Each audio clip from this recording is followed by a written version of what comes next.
나이 들면 친구는 딱히 필요가 없다. 오히려 오래된 친구가 부담스러워지는 시기다. 삶이란 건 너무나도 짧아서 자식 위해 내 인생 희생하지 말고 즐겁게 사는 게 정답 아닐까? 자신을 위해 살아야 노년에 후회가 없다. 하지만 나이 60이 넘으면 많은 사람들이 이런 후회, 저런 후회를 하는 것도 사실이다. 60대가 되면 99%가 이 네 가지 때문에 땅을 치고 후회한다. 첫째는 혼자가 되는 법을 배워놓지 않은 것이다. 나이를 먹으면 혼자서도 잘 즐기면서 잘 놀 줄 알아야 한다. 혼자 지낼 줄 모르면 어떻게 되는지 아는가? 옆에 있는 누군가를 자꾸만 괴롭히게 된다. 나이 60 넘어 인간관계가 줄어든다고 해서 걱정하지 마라. 자기도 모르는 사이에 저절로 좋은 사람만 곁에 남고 있다는 증거다. 살면서 뼈저리게 느낀 한 가지가 바로 외롭다고 해서 아무나 만나면 안 된다는 사실이다. 두 번째, 건강을 더 챙기지 않고 취미를 만들어 놓지 않은 것을 후회하는 사람도 참 많은 것 같다. 나이가 들었다고 해서 배움을 멈추면 안 된다. 그리고 뭐니 해도 가장 중요한 게 하나 있다. 바로 본인의 건강을 챙기는 일이다. 아프면 모든 게 다 부질없어진다. 열심히 사느라 몸을 못 돌본 것도, 현재를 즐기지 못한 것도 후회스러울 수 있다. 하지만 앞으로 사는 날이 수십 년이나 남았다. 이제부터라도 건강 관리를 위해 노력하고 감정적으로 돈을 쓰지 말고 공부에 게을리하면 안 된다. 셋째, 더 돈을 모아놓지 않은 것을 후회하게 된다. 더 많이 저축하지 않은 것에 대해 후회하게 되는 것이다. 나이 60이 넘으면 돈은 많으면 많을수록 좋다. 돈을 잘 못 모으는 사람의 특징은 작은 돈을 소중하게 생각하지 않고 함부로 쓴다는 사실이다. 티끌 모아 태산이라는 말을 명심해야 돈도 모을 수 있다. 또 돈을 잘 못 모으는 사람은 남의 돈도 귀하게 여기지 않는 경우가 많다. 오늘부터라도 큰 돈을 쓸 때는 신중하고 남 탓하지 말고 근검절약하는 습관을 가져야 한다. 마지막 네 번째는 더 도전해보지 못한 것에 대한 후회다. 뭐든 하기 나름이라는 말을 들어봤는가? 무슨 일이든 생각하기 나름이고 또 행동하기 나름이다. 과거를 생각할 땐 후회하지 말고 자기 반성을 하는 게 좋고 미래에 있어선 걱정 대신 대비를 하는 게 좋다. 그러는 가운데서 현실에 충실하면 우리가 할 수 있는 최선의 결과가 나오게 되는 것이다. 근데 이런 사실들을 안다고 해서 또 외로움을 알아차렸다고 해서 달라지는 게 있을까? 나는 책 외로움 수업에서 홀로서기에 대한 조언을 얻었다. 나이 60 넘어 후회하지 않는 법을 배울 수 있었다. 인생은 정말 끝없는 고난의 연속이다. 누구도 나를 도와줄 수 없고 나의 고통을 대신할 수 없을 때 그 순간 가장 지독한 외로움을 느낀다. 사람이 절대 익숙해지지 않는 감정이 외로움이다. 태아는 엄마 뱃속이라는 완벽한 세상에서 추위도 더위도 배고픔도 모르고 자라다 태어난다. 부모 품 안에 있을 때는 힘들면 울면 된다. 그러면 주위에서 울음소리를 듣고 달려와서 달래준다. 어른이 되어 부모 곁을 떠나면 비로소 외로움과 직면하게 된다. 사랑하는 사람을 만나 외로움을 달래기도 한다. 하지만 함께 산다고 같은 꿈을 꾸고 같은 생각을 하는 건 아니다. 부부도 서로 다른 사람이며 결코 하나가 될 수 없다. 톨스토이는 이런 말을 남겼다. 행복한 결혼 생활은 상대와 얼마나 잘 지낼 수 있느냐가 아니다. 불일치를 얼마나 잘 감당할 수 있느냐에 달려있다. 타인과 자신의 욕구 사이에서 균형을 맞추는 것은 쉽지 않다. 좋은 사이를 유지하기 위해서는 적당한 거리가 필요하다. 너무 멀어서 외롭지 않고 너무 가까워서 상처 입지 않는 거리를 찾아야 한다. 어떤 이유로 관계에 문제가 생기면 우리는 관계를 좋게 만들려고 애를 쓴다. 하지만 그 노력 때문에 관계가 어긋나고 더 멀어지기도 한다. 내 마음을 몰라주는 것에 대한 서운함이 외로움을 불러오고 또 상처로 남는다. 사실 외로움은 치유를 위한 소중한 시간이다. 태어나서 최초로 느낀 외로움, 그 느낌을 기억하는가? 외로움은 홀로 남겨진 상황에서 오는 감정이다. 두렵다, 무섭다, 끔찍하다고 느낌을 말하는 이들도 있지만 어떤 사람들은 편안하다, 따뜻하다, 부드럽다고 느낀다고 한다. 심리학자들은 외로움은 모든 인간이 느끼는 감정이며 혼자 있는 시간에 비로소 자아가 성숙해진다고 말한다. 외로움에 허우적거리지 말고 자신의 내면을 풍성하게 가꾸는 시간으로 만들어가라는 것이다. 책 외로움의 즐거움을 쓴 독일 철학자 울프 포 샤르트 박사는 이렇게 말했다.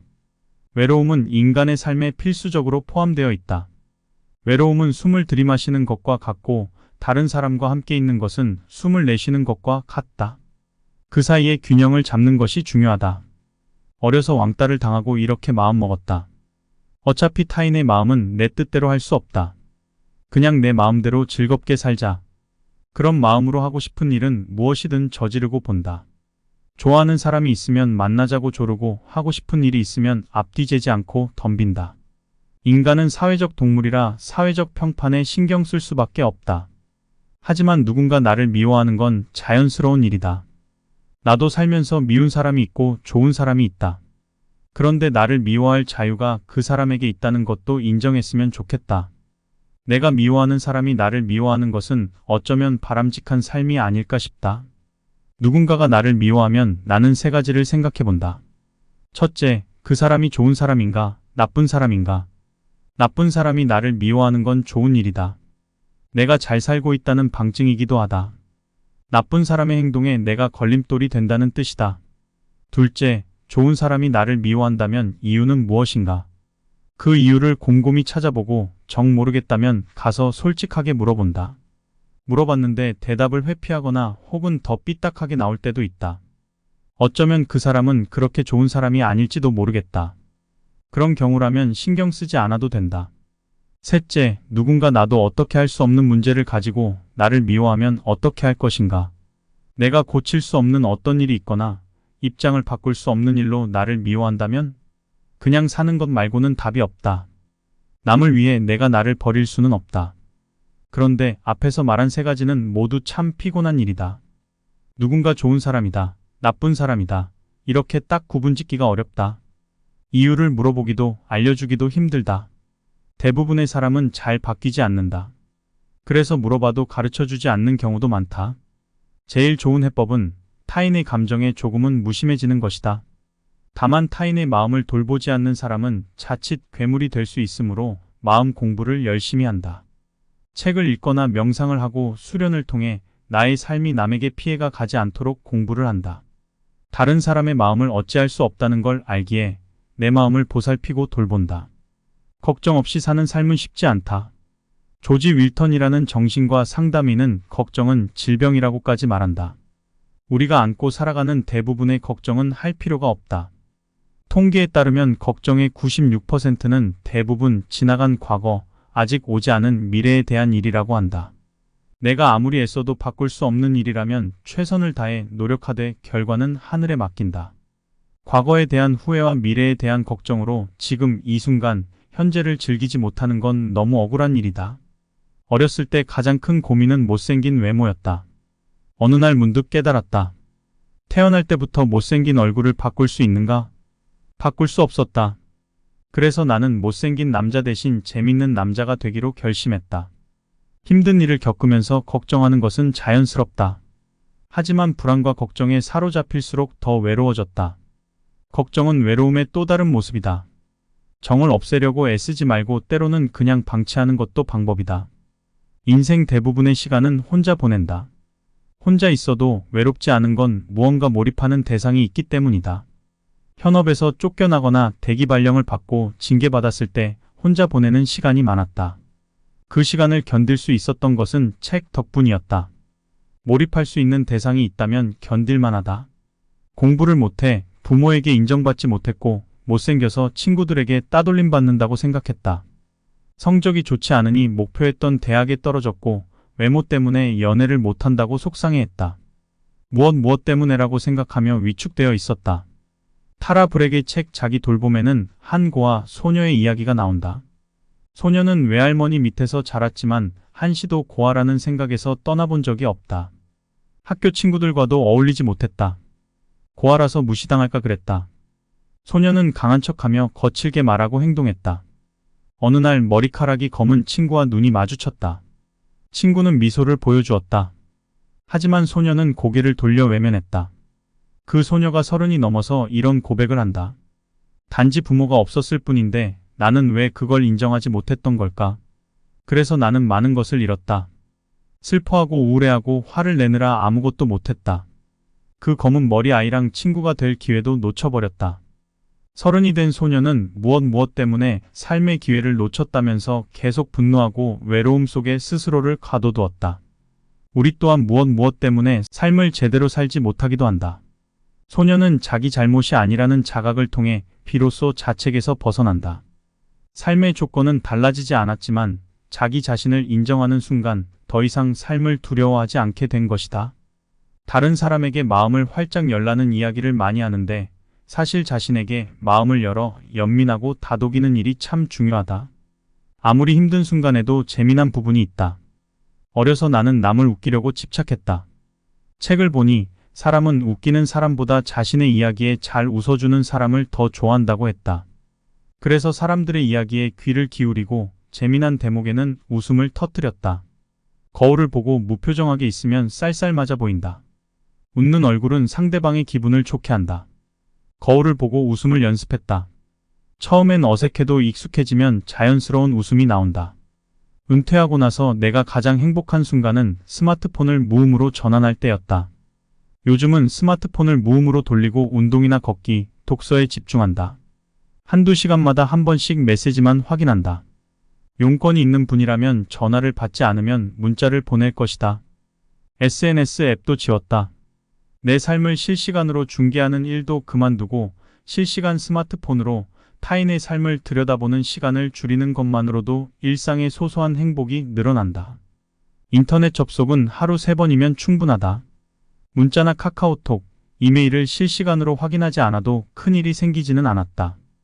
여론조사 기관 갤럽은 각국 사람들의 행복을 측정하면서 다음과 같은 질문들을 던졌다.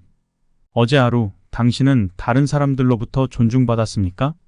어제 하루 당신은 새로운 것을 배웠습니까? 어제 하루 당신은 당신이 가장 잘하는 것을 했습니까? 어제 하루 당신은 믿을 만한 사람이 있었습니까? 어제 하루 당신은 당신의 시간을 어떻게 쓸지를 스스로 선택할 수 있었습니까? 이 질문들을 던진 이유는 여기에 대한 답이 우리의 행복과 긴밀한 관계를 맺고 있기 때문이다. 우리는 타인으로부터 무시당하지 않고 존중받을 때, 무언가를 배워서 성장했다는 느낌이 충만할 때, 열등감에 시달리지 않고 일을 잘 해낼 때, 무슨 일이 생기더라도 믿을 사람이 있다고 안심할 때, 그리고 자기 삶을 주도적으로 살고 있을 때 행복을 경험한다. 퇴직한 후에는 돈을 버는 게 쉽지 않다. 50, 60대 장년층의 경우 고용 형태는 절대 다수가 파견, 계약직, 시급제라고 한다. 직장에서 받던 월급과는 비교가 되지 않을 정도로 적은 돈인데 대개 최저임금에 준하는 급여를 받는다. 노후에 주 40시간 근무로 최저임금을 번다고 가정해보면 연간 수입은 2천만 원 남짓이다. 나는 본업에서 물러나 제2의 인생에 도전하면서 1년이라는 시간의 시장 가격을 그 정도로 계산했다. 우리는 30년이라는 긴 노후의 시간을 선물로 받은 축복받은 세대다. 지난 30년간 직장에서 돈을 벌고 또 모으기 위해 최선을 다했다.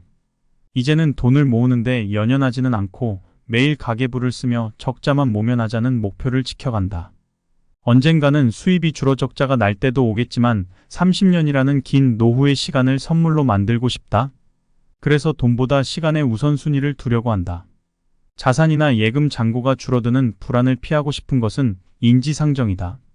웬만하면 집이나 자산을 잘 보존해서 자녀에게 물려주고 싶은 것도 부모의 욕심이다. 있는 자산을 지키겠다는 욕심에 일이나 투자의 쌍심지를 켜고 달려들면 체력이 예전 같지 않아서 그런지 정신적인 피로가 곱절로 쌓였다. 그런 부담감에서 벗어나려면 자녀에게 유산을 물려주겠다는 욕심을 내려놓는 게 최우선이다. 지금까지의 글은 책 외로움 수업에서 가져왔다. 외로움에 대한 나의 생각은 이렇다. 사람은 왜 불행해질까? 고독할 줄 모르기 때문이다. 나이가 들수록 혼자 지낼 줄 알아야 행복해진다. 외롭다고 아무나 만나서 고통받지 마라. 세상에는 잘해줘도 고마워하지 않는 사람이 대부분이다. 호의를 권리로 생각하는 게 인간이다. 나도 원래는 사람을 좋아하고 정 많은 성격이었다. 하지만 몇 년 전 믿었던 친구가 날 배신했다. 그 이후론 사람과 깊게 사귀지 않는다. 이런 내 삶은 화려하지는 않다. 그래도 혼자 집에 있는 시간만큼은 편안하고 행복하다. 삶에 기대가 있냐고? 크게 기대하지 않는다. 주변에선 제발 친구 좀 만나 재밌게 지내라고 이야기한다. 근데 나는 혼자가 좋은데 어떡하겠는가? 젊었을 땐 친구들 만나면 마냥 좋았다. 나이 50 넘으니 내면을 가꾸는 게 더 중요한 것 같다. 이젠 모여서 철없는 얘기 시시덕거리는 일도 피곤하다. 분위기 맞춰주는 것도 지친다. 내 돈 쓰는데 재미가 없다. 부질없이 신세한탄하는 것도 별로다. 언제부턴가 사람들이 피곤하다. 독일 철학자 쇼펜하우어도 나같이 혼자를 즐겼던 모양이다. 홀로 설 때 행복하다고 말한 걸 보니 왜 사람들은 다른 사람 눈치 보며 에너지를 다 뺏길까? 눈치 보며 돈 빌려줬다 연 끊어지고 돈 안 빌려주면 안 빌려줘서 연 끊어진다. 근데 왜 사람들은 나이 들어 친구를 찾을까? 쇼펜하우어가 말하길 친구를 사귀고 싶어서 사귀는 게 아니다. 무슨 말이냐고? 혼자 남겨지는 게 무서워서 친구 만난다는 얘기다. 우리나라는 너무 남 시선을 신경 쓴다. 체면 때문인가? 아니면 홀로 서는 일이 무서워서? 나이 드니 남들한테 에너지를 쏟기가 싫다. 요즘은 에너지를 나한테 쓴다. 가면을 쓰고 남한테 착한 사람으로 보이기도 싫다. 애쓰는 게 다 무슨 의미일까 싶다. 쇼펜하우어 말처럼 혼자 있어봐야 내가 누군지 알 수 있다. 혼자 있을 때 사람은 자유로워진다. 혼자 시간을 보내지 못한다고? 고독을 모르는 사람은 진정한 자유를 즐겨본 적이 없는 법이다. 60대가 되어 또 더 나이 들어서 후회하고 싶지 않다면 오늘부터 고독을 받아들이는 연습부터 시작하는 건 어떨까? 나이 들면 친구는 딱히 필요가 없다. 오히려 오래된 친구가 부담스러워지는 시기다. 삶이란 건 너무나도 짧아서 자식 위해 내 인생 희생하지 말고 즐겁게 사는 게 정답 아닐까? 자신을 위해 살아야 노년에 후회가 없다. 하지만 나이 60이 넘으면 많은 사람들이 이런 후회, 저런 후회를 하는 것도 사실이다. 60대가 되면 99%가 이 네 가지 때문에 땅을 치고 후회한다. 첫째는 혼자가 되는 법을 배워놓지 않은 것이다. 나이를 먹으면 혼자서도 잘 즐기면서 잘 놀 줄 알아야 한다. 혼자 지낼 줄 모르면 어떻게 되는지 아는가? 옆에 있는 누군가를 자꾸만 괴롭히게 된다. 나이 60 넘어 인간관계가 줄어든다고 해서 걱정하지 마라. 자기도 모르는 사이에 저절로 좋은 사람만 곁에 남고 있다는 증거다. 살면서 뼈저리게 느낀 한 가지가 바로 외롭다고 해서 아무나 만나면 안 된다는 사실이다. 두 번째, 건강을 더 챙기지 않고 취미를 만들어 놓지 않은 것을 후회하는 사람도 참 많은 것 같다. 나이가 들었다고 해서 배움을 멈추면 안 된다. 그리고 뭐니 해도 가장 중요한 게 하나 있다. 바로 본인의 건강을 챙기는 일이다. 아프면 모든 게 다 부질없어진다. 열심히 사느라 몸을 못 돌본 것도 현재를 즐기지 못한 것도 후회스러울 수 있다. 하지만 앞으로 사는 날이 수십 년이나 남았다. 이제부터라도 건강관리를 위해 노력하고 감정적으로 돈을 쓰지 말고 공부에 게을리하면 안 된다. 셋째, 더 돈을 모아놓지 않은 것을 후회하게 된다.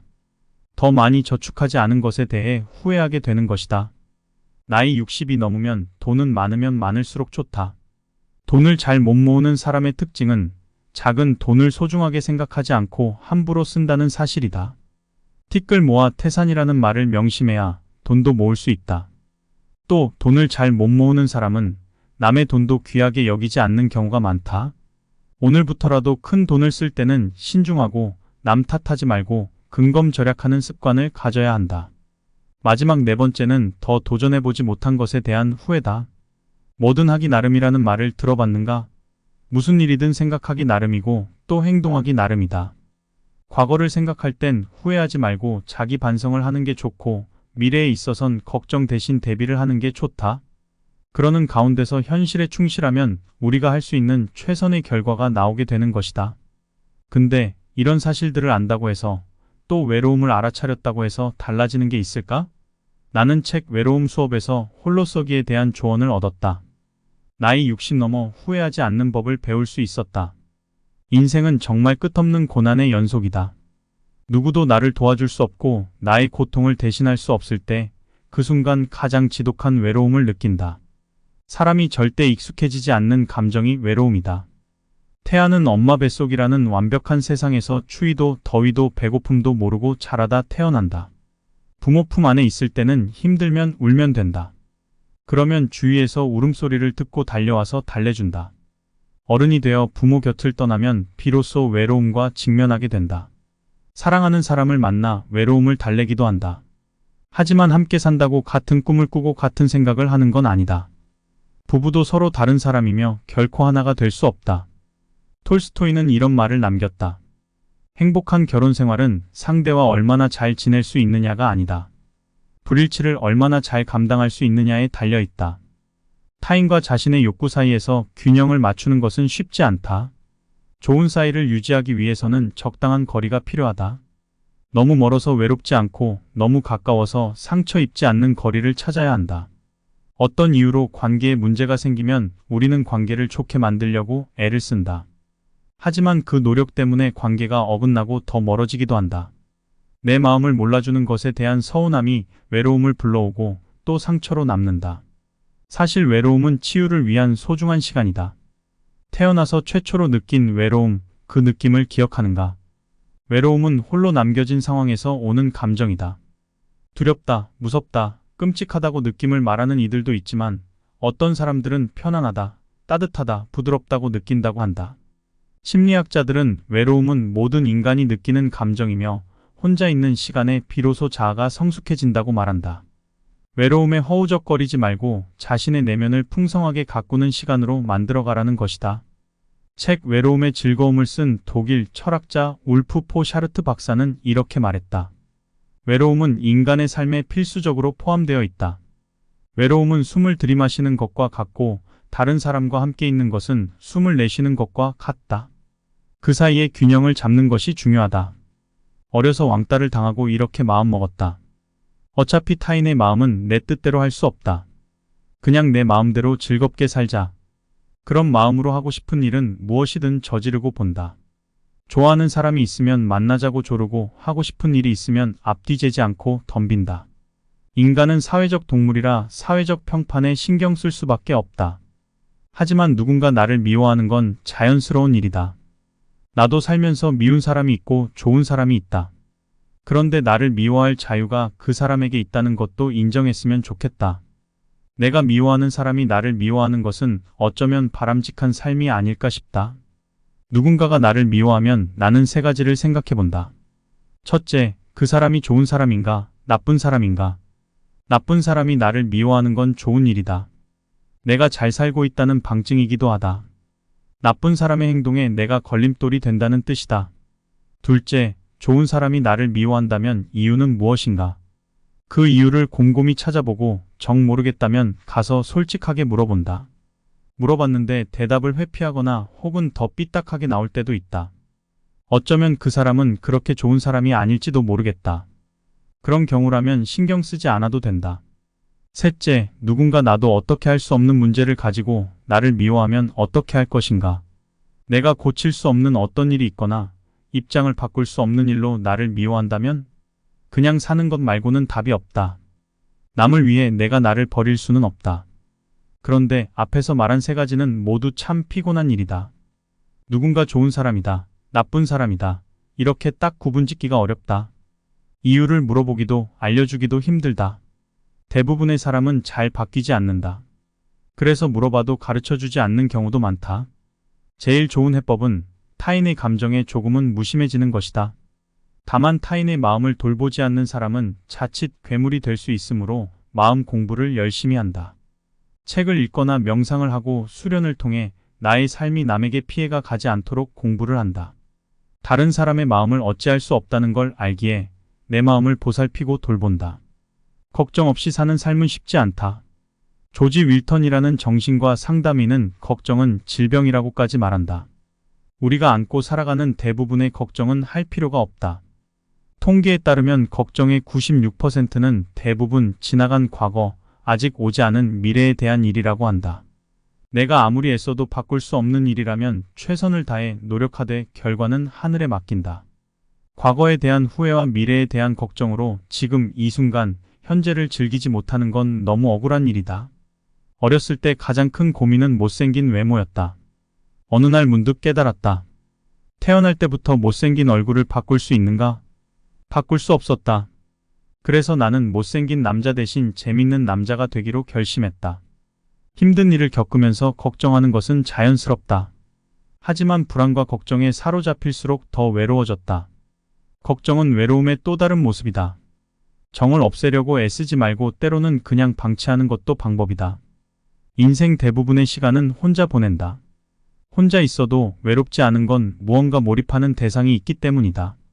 현업에서 쫓겨나거나 대기 발령을 받고 징계받았을 때 혼자 보내는 시간이 많았다.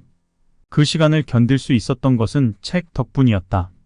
몰입할 수 있는 대상이 있다면 견딜 만하다.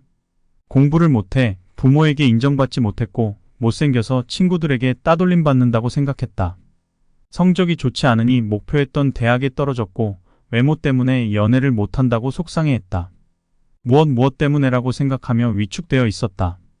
타라 브렉의 책 자기 돌봄에는 한 고아 소녀의 이야기가 나온다. 소녀는 외할머니 밑에서 자랐지만 한시도 고아라는 생각에서 떠나본 적이 없다. 학교 친구들과도 어울리지 못했다. 고아라서 무시당할까 그랬다. 소녀는 강한 척하며 거칠게 말하고 행동했다. 어느 날 머리카락이 검은 친구와 눈이 마주쳤다. 친구는 미소를 보여주었다. 하지만 소녀는 고개를 돌려 외면했다. 그 소녀가 30이 넘어서 이런 고백을 한다. 단지 부모가 없었을 뿐인데 나는 왜 그걸 인정하지 못했던 걸까? 그래서 나는 많은 것을 잃었다. 슬퍼하고 우울해하고 화를 내느라 아무것도 못했다. 그 검은 머리 아이랑 친구가 될 기회도 놓쳐버렸다. 30이 된 소녀는 무엇 때문에 삶의 기회를 놓쳤다면서 계속 분노하고 외로움 속에 스스로를 가둬두었다. 우리 또한 무엇 때문에 삶을 제대로 살지 못하기도 한다. 소녀는 자기 잘못이 아니라는 자각을 통해 비로소 자책에서 벗어난다. 삶의 조건은 달라지지 않았지만 자기 자신을 인정하는 순간 더 이상 삶을 두려워하지 않게 된 것이다. 다른 사람에게 마음을 활짝 열라는 이야기를 많이 하는데 사실 자신에게 마음을 열어 연민하고 다독이는 일이 참 중요하다. 아무리 힘든 순간에도 재미난 부분이 있다. 어려서 나는 남을 웃기려고 집착했다. 책을 보니 사람은 웃기는 사람보다 자신의 이야기에 잘 웃어주는 사람을 더 좋아한다고 했다. 그래서 사람들의 이야기에 귀를 기울이고 재미난 대목에는 웃음을 터뜨렸다. 거울을 보고 무표정하게 있으면 쌀쌀 맞아 보인다. 웃는 얼굴은 상대방의 기분을 좋게 한다. 거울을 보고 웃음을 연습했다.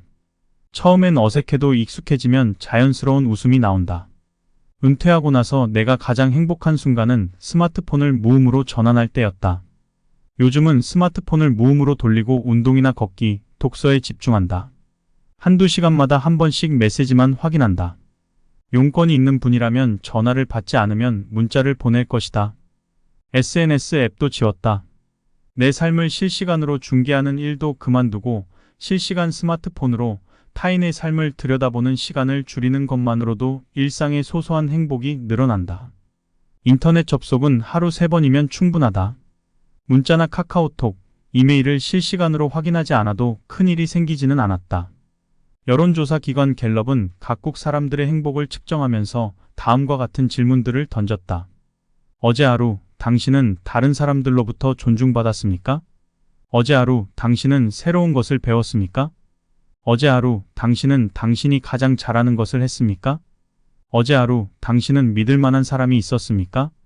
어제 하루 당신은 당신의 시간을 어떻게 쓸지를 스스로 선택할 수 있었습니까? 이 질문들을 던진 이유는 여기에 대한 답이 우리의 행복과 긴밀한 관계를 맺고 있기 때문이다. 우리는 타인으로부터 무시당하지 않고 존중받을 때, 무언가를 배워서 성장했다는 느낌이 충만할 때, 열등감에 시달리지 않고 일을 잘 해낼 때, 무슨 일이 생기더라도 믿을 사람이 있다고 안심할 때, 그리고 자기 삶을 주도적으로 살고 있을 때 행복을 경험한다. 퇴직한 후에는 돈을 버는 게 쉽지 않다. 50, 60대 장년층의 경우 고용 형태는 절대 다수가 파견, 계약직, 시급제라고 한다. 직장에서 받던 월급과는 비교가 되지 않을 정도로 적은 돈인데 대개 최저임금에 준하는 급여를 받는다. 노후에 주 40시간 근무로 최저임금을 번다고 가정해보면 연간 수입은 2천만 원 남짓이다. 나는 본업에서 물러나 제2의 인생에 도전하면서 1년이라는 시간의 시장 가격을 그 정도로 계산했다. 우리는 30년이라는 긴 노후의 시간을 선물로 받은 축복받은 세대다. 지난 30년간 직장에서 돈을 벌고 또 모으기 위해 최선을 다했다. 이제는 돈을 모으는데 연연하지는 않고 매일 가계부를 쓰며 적자만 모면하자는 목표를 지켜간다. 언젠가는 수입이 줄어 적자가 날 때도 오겠지만 30년이라는 긴 노후의 시간을 선물로 만들고 싶다. 그래서 돈보다 시간의 우선순위를 두려고 한다. 자산이나 예금 잔고가 줄어드는 불안을 피하고 싶은 것은 인지상정이다. 웬만하면 집이나 자산을 잘 보존해서 자녀에게 물려주고 싶은 것도 부모의 욕심이다.